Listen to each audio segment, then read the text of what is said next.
Hello everybody, welcome to the Wonky Angle, where I talk about electronic music, both new and old. And today, I'm talking about the new album from Arovane, Polymer. Arovane is the alias for Uwe Zahn, an IDM and ambient artist from Germany who's been at it since the late 90s and is decently well known for his particularly laid-back and chill approach to the former genre. I've covered absolutely no shortage of artists in this exact vein over the years, but hey, what's one more?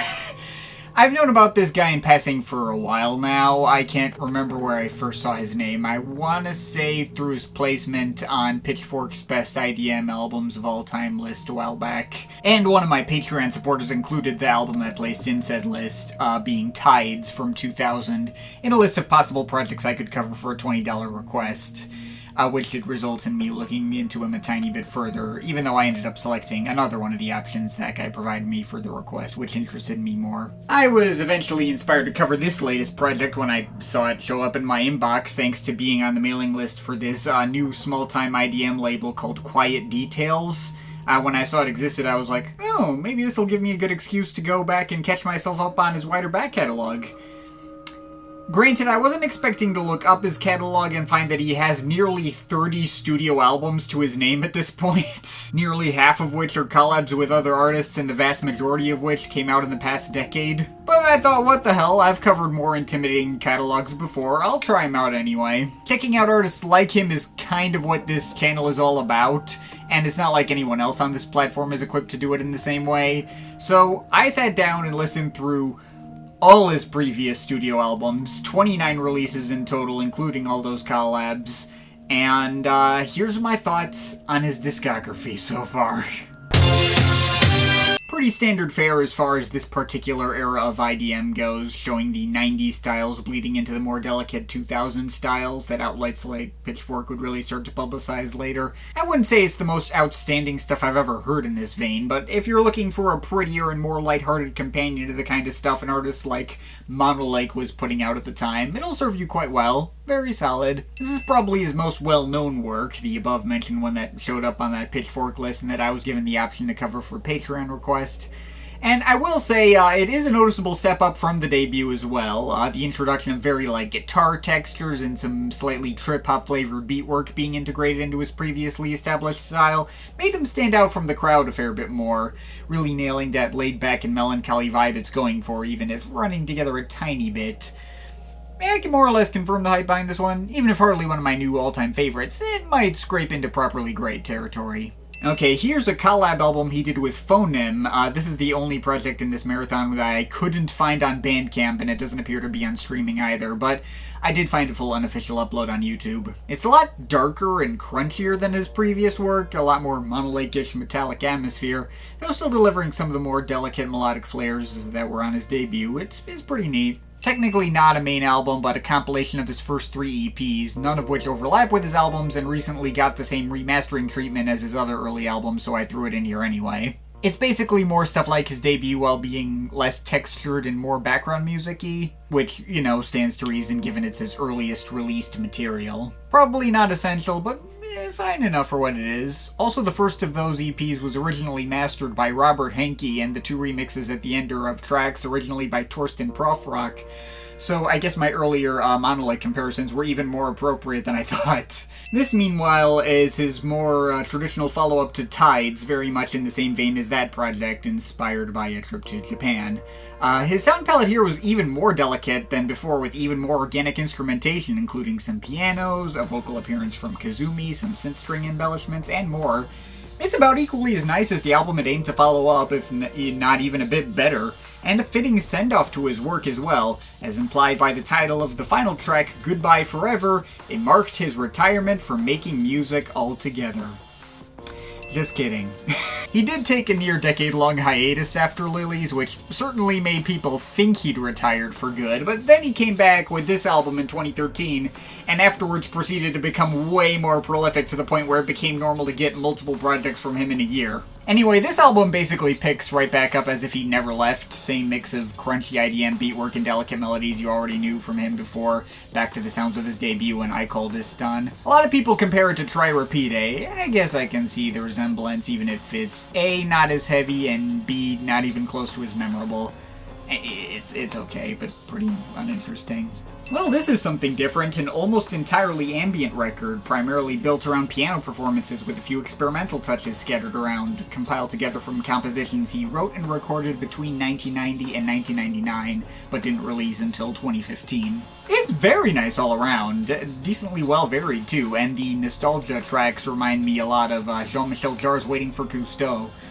Also, this ended up marking the beginning of a major shift for his entire catalog. Pretty much everything he released from this point onwards was, like, all ambient as well. Though, obviously not without at least some variety in execution. Okay, this is basically just a throwaway collection of what I assume to be scrapped demos. A bunch of super undercooked and unimaginative experimental dark ambient pieces with no attempt at cohesion at all. It's pretty dull, and if I had to take it as a proper album, I might even call it outright bad. Certainly my least favorite of his projects. Although in the middle there's track 8, which is this beautiful Tim Hecker or even Aphex Twin Lichen style piece that was legit excellent. So I might still recommend hearing at least that one track.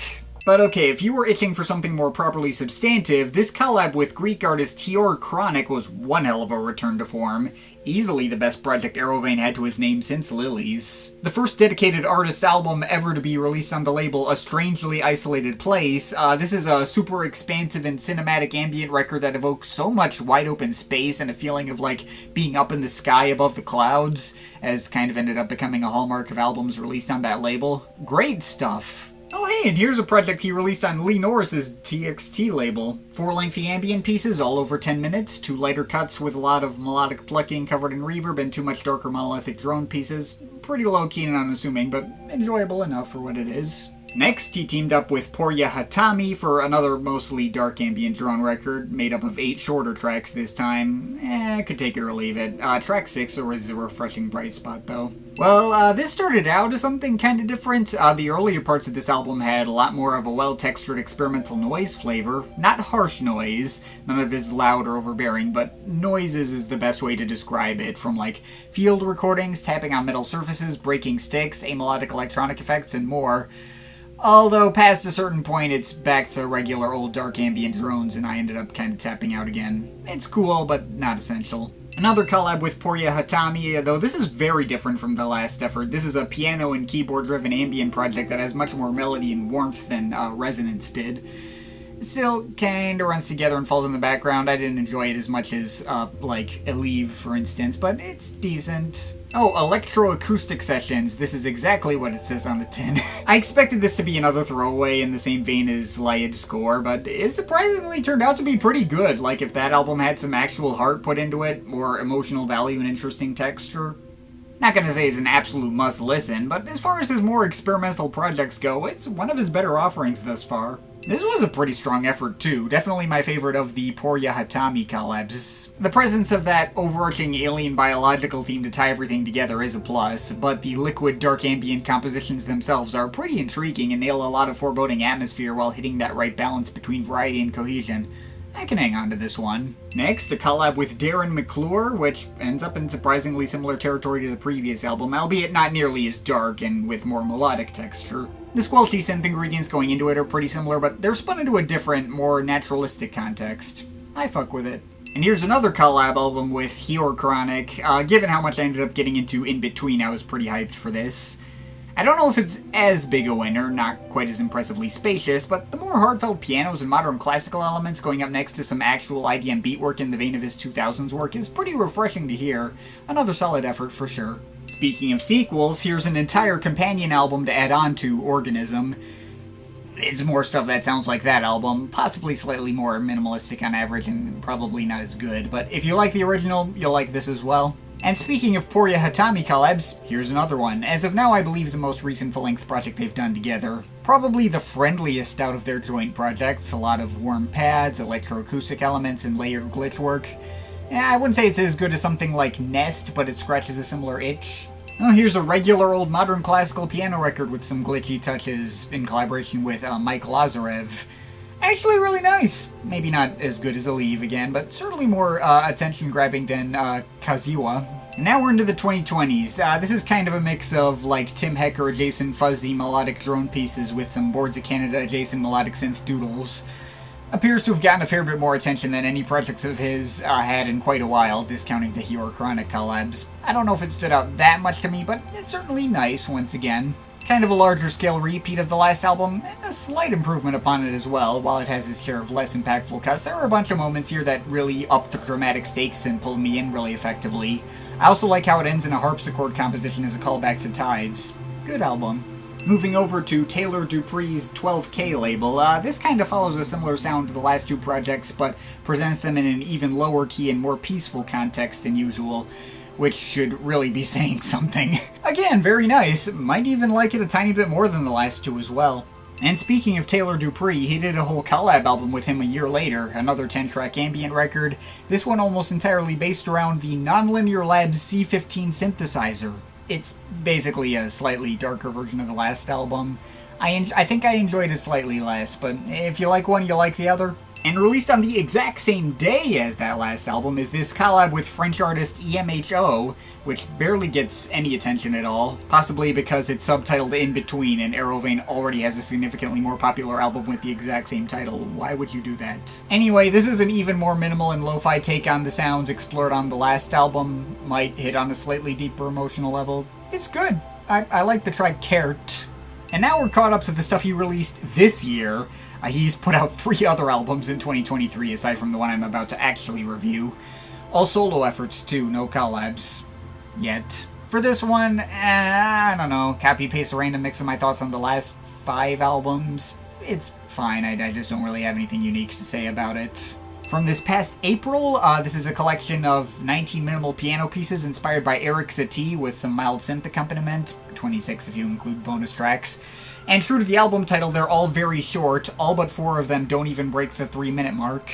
They were originally designed as, like, possible transitional pieces to put in between larger tracks on other albums, but he ended up with enough loose ones to put together in a dedicated project, and honestly, it's one of his best in quite a while. It got a surprising amount of dramatic stakes and heavy emotional moments packed into this thing. I might hang on to this one. And this returns us to the status quo established by his other projects in this decade so far, mostly made up of a lot of light and fluttery minimal synth doodles with a few more keyboard pieces like those from the last album. It's alright, but he's got better stuff in this vein. Which, at long last, brings us to here. Boy, was this sure a journey and a half.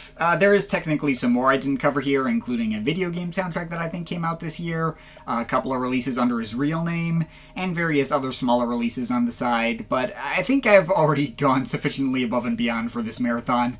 I wouldn't be surprised if I'm technically more caught up on his overall output than some of his fans are. I think it goes without saying that not everything Arovane has ever made is solid gold. His catalog can be kinda hit and miss with a number of projects that really aren't that interesting and don't stand out much from the crowd. But he's got his fair share of keepers, and I did not come out at the end of this marathon sick of his style.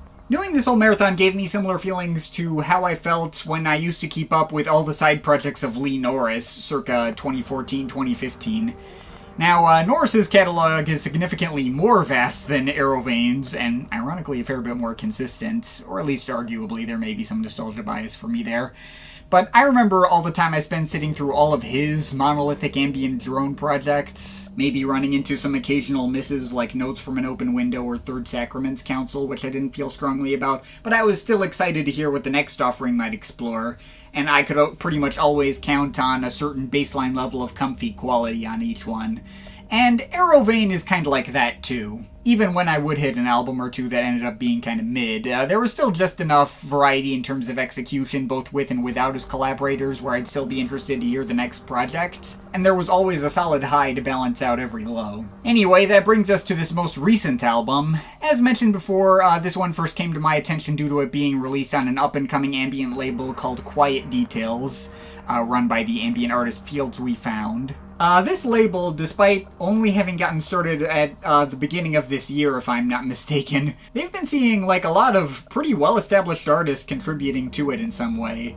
I covered the label's first release from The Humble Bee in a Some Stuff I Missed segment earlier this year, after it caught my attention in the Bandcamp Daily feature, but they've also been seeing releases from artists like Fieldline's Cartographer, BV Dub, Luke Sanger, and more, and their album covers are all pretty sick too, as you can see. Arovane is probably the most well-known name to contribute to this label as of yet, in that he's the first artist to release on the label that I had definitely already heard of before. And given the usual ethos and approach he's taken over the past several years, he's clearly a perfect match for what this label is all about. I'm not going to say my expectations were riding astronomically high for this project, but I figured it was at least going to be pretty good. So what did we get with Polymer? Well, it was in fact pretty good, and I'm happy this album is the one I just coincidentally happened to make a video highlighting, since it is one of his most interesting efforts in quite some time. I'm not going to say it's one of his best in a long time, not when Miniaturin is sitting right there, but it's easily one of his most well-varied in a long time. It's one that'll give me a healthy amount to break down in a video like this, which is not something I can say about all of his albums. Stylistically, it's in all the exact same territory you would expect from him at this point. It's been well covered by all number of recent albums like Gestalt, Wirkung, Reihen, Sonic Dialogue No. 1, etc. A lot of fuzzy ambient pads, lo-fi melodic synth excursions, and glitchy manipulations, adding up to a very low-key experience. It's the usual.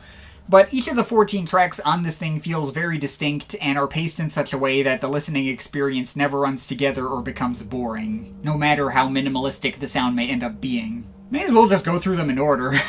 The album does admittedly get off to a bit of an unassuming start with the opener Cantel, and all its shifting filtered pads fading in and out and mostly focusing on a single chord, or rather a single broken fifth. Not the most interesting way to start things off, but things do start to pick up once we hit the second track, Servo. That one feels like it has a bit more melodic depth, and the way all its plucks echo into the distance and get covered in a lot of spacious and bassy reverb is really satisfying.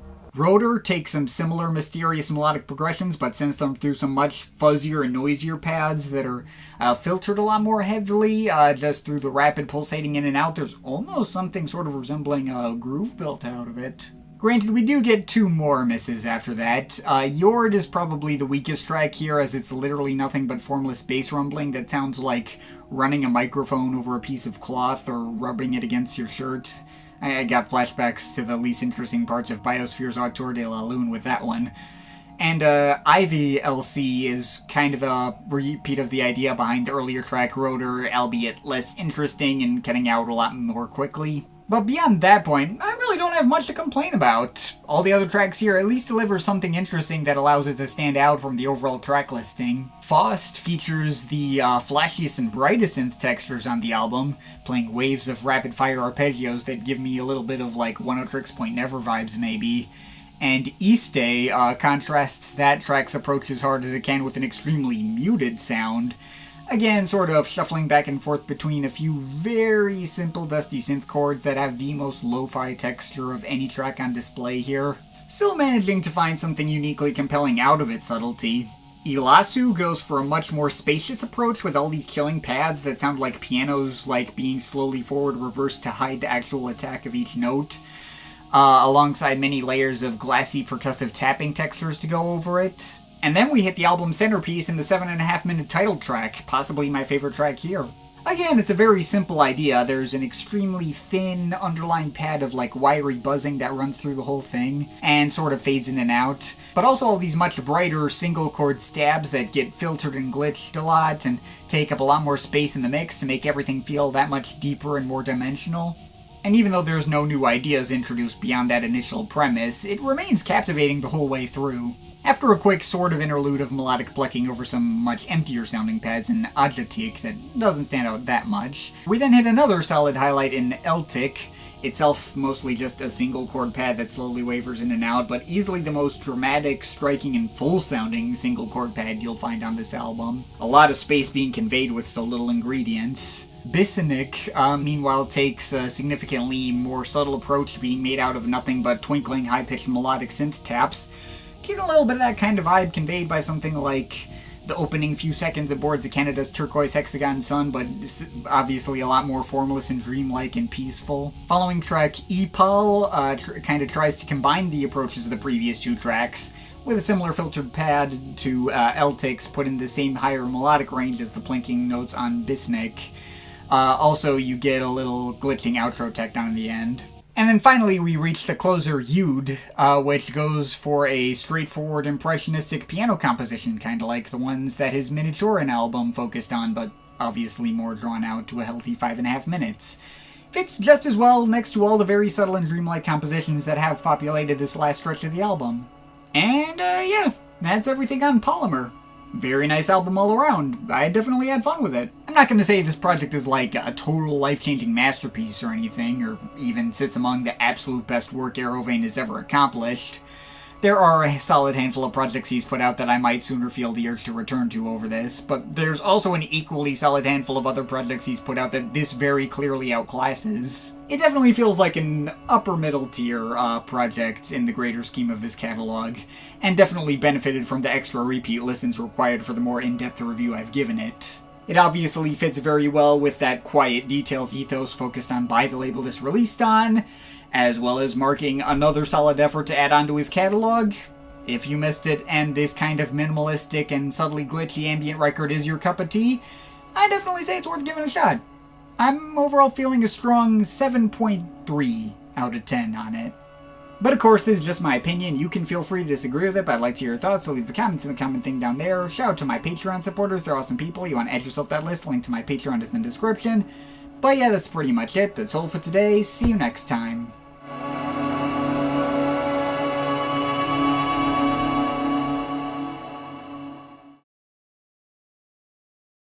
I wouldn't say it's the most outstanding stuff I've ever heard in the...